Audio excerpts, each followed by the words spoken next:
In a world teetering on the edge of the supernatural, where shadows dance with sinister intent, there exists a realm few dare to explore. Today we dive into the dark, twisted world of exorcisms. Are you brave enough to face the darkness with me?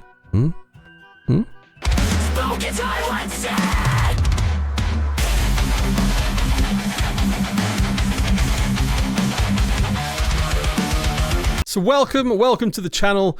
You know I am, but you've never seen me before, so hi. We're here with magical equipment, modern equipment, lights, and a studio audience. No, honestly, they're here. You just can't see. We've got Swaz in real life. Somewhere. We've got Luke. You don't know who Luke is, but we do. Yellow.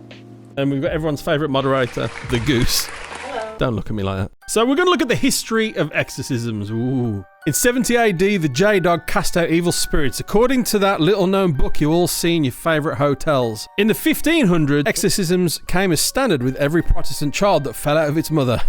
This was, of course, during the Renaissance. And in 1999, the Vatican revised the book. Luke?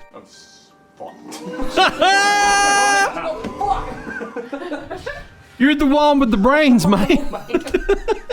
What is it, Luke?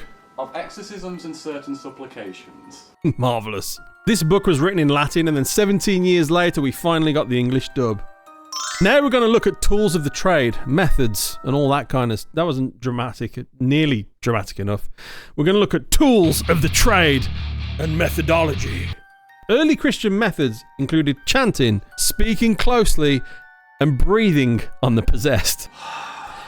Like what? ASMR exorcisms. Can you imagine? Whisperer. That devil whisperer. I want you to leave this child alone. Something came out of me. Whoa! Keep it PG, Luke. Luke. Hindus have sometimes used bitter or spicy substances to ward off demons and remove them from the possessed. Spells things in my body. True. Yeah. What about you, Luke? No, I'm good with spice. You good with spice? Don't look at me like that. The Native American practices included dance. So if you can imagine a little dance off with demons, see who wins, you know how it goes. So some of the items included in these exorcisms were, of course, the Bible, the Torah, and the Quran. But there was also incense and herbs like frankincense, sage, and myrrh. I think we should develop a new Glade plugin. We'll kill it, man. Imagine those ghosts. No! It burns! My eyes! You know. He's getting possessed by Christopher Walken again, man. Don't do it, Swats! My absolute favourite of all these objects, though, I think we can all agree, right? The Jewish shofar. Check this out.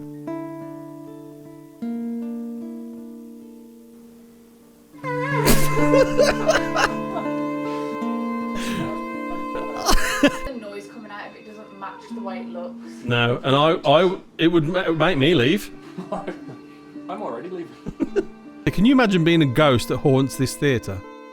And then like, oh look, another show, and then all of a sudden, shattered into 1,000 pieces. So this is supposedly what the horn does. It shatters the body temporarily of the possessed, allowing the spirit to leave. Now we move on to the demon's shopping list. So we all know that people get possessed. But what types of people? How about nuns? Let me take you on a journey. 17th century France. A local priest was accused of summoning by the Catholic Church. He was convicted of sorcery and burnt at the stake like a fine filet mignon. The nuns reported encountering a spirit, and then 2 days later, a large black ball traversed the refectory, knocking down multiple nuns.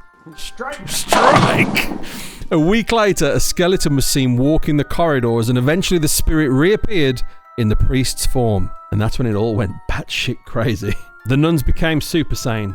Overnight Some of them started to have supernatural strength, uncontrollable seizures, and the worst of all, they laughed immodestly. Humanity. During the exorcism, the demons snitched on the priest. They presented the blood-signed pact he'd made with the devil, and this is what led to his demise. After his death, most of the nuns were back to their old selves. However, the Mother Superior remained possessed by not one, but 7 demons. She's a whirly? All attempts to remove the demons failed. And that's All I've got to say. What more do you want from me? Come on, nuns. Let's move on to animals, and we'll start with pigs. What? In the Bible, Jesus apparently cast a group of demons into a herd of pigs. That's all I know. What you get no more research, Luke? Pretty much it. What about black cats? You know them from their broom riding compadres, and there they are, just sat on the back. But have you ever thought? Hang on, I need the hand. Have you ever thought that the cats are the witches? In rural Nigeria, they believe that cats are witches because they stumble across them wandering at night alone, their eyes reflecting the moonlight, and they have the uncanny ability to get into unusual places.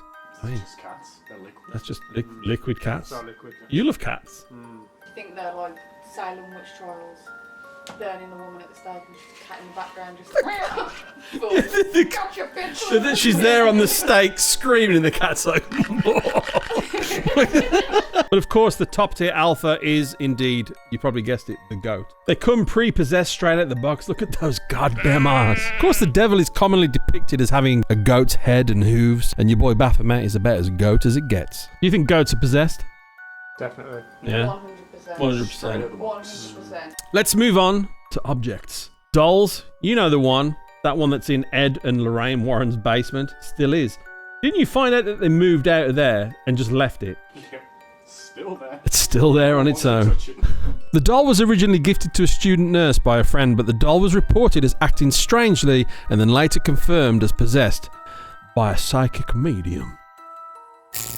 But what about a car? This car inspired the Stephen King novel Christine. The Golden Eagle 1964 Dodge 330 was responsible for over 10 deaths throughout the 80s and 90s. This car didn't do the killing, but rather made the drivers take out their families and unalive themselves. But it didn't end there. Even people that vandalized the car passed away in peculiar ways. One was struck by lightning, another taken out by an 18-wheeler, and two of the victims were hit by another car, flung onto the Golden Eagle, where they passed on to the spirit realm. I'm thinking maybe they just got hit by a car and that car was parked near and everyone's like, oh, it's done it again. It's done it again. Appropriating blame.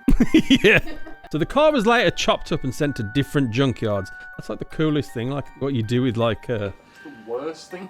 Is it worst thing? Spread the curse. Spread the curse. Well, don't worry, folks, because the curse was unspread. When the original owner, Wendy Allen, found the parts and rebuilt the Eagle.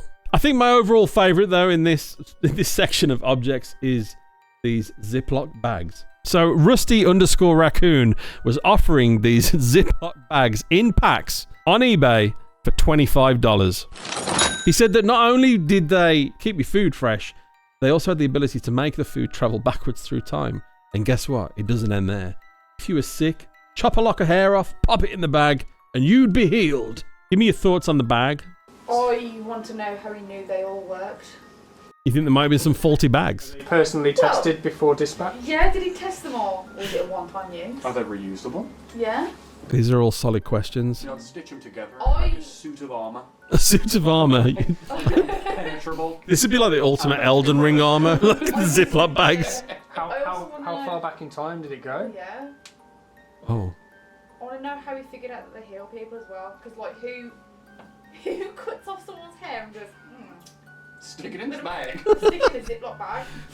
You are healed. That sounds like serial killer behaviour. Yeah. He just wants to collect hair and steal your sandwiches. You sicko! I think as far as we're talking about how far they went back in time, I think there's a cave painting somewhere of a Ziploc bag. Floating with the sandwich in it. These cave people.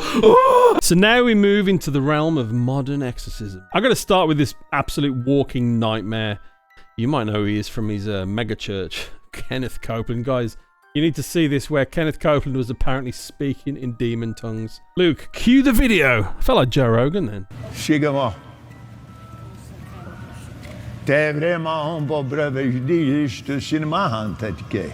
There's someone nodding in the front row. The woman in the yellow jacket, like, yeah.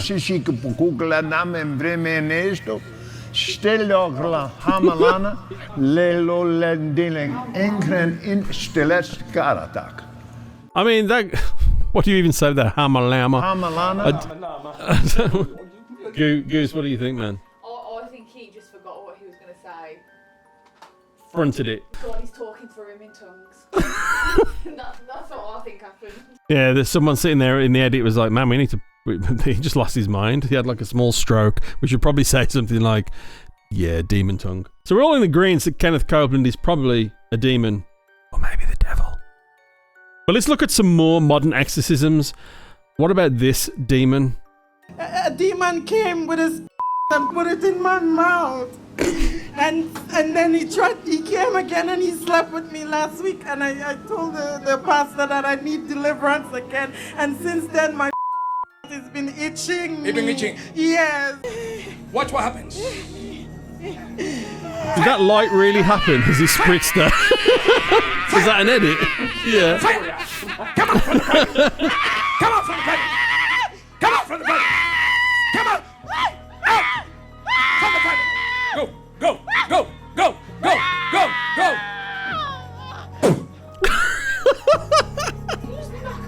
Go! Finishing move. Finisher. We're going to move on to this next one, and this one's quite harrowing actually. Some of you may have already seen this, but we're going to show you a clip of Anneliese Michel. Ja, ich will auch für die anderen leiden, damit die nicht in die Hölle kommen und so. Aber dass das dann so schlimm ist und so grausam. So we've got like a baseline. We know what her voice sounds like as normal Anneliese Michel. Now apparently we're going to hear 6 voices. Nein, mir Klötze. Und dann machen wir Klötze. Oh, und dann haben wir Lane. Your boy Kane, the wrestler.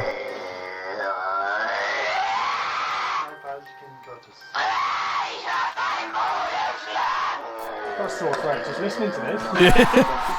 I still stand by the fact that's that Norwegian death metal makeup. Or a clown. Why not both? Imagine the breakdown. It's your boy Nero.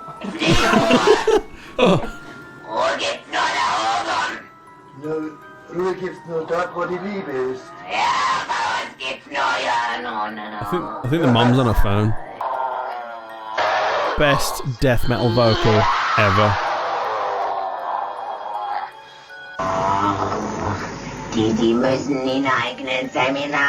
I don't feel like Judas would have sounded like this at all. Just picture the Last Supper, like, pass the salt. No, Jesus, drink it. It's fine, I promise. Flying in the background in a Ziploc bag.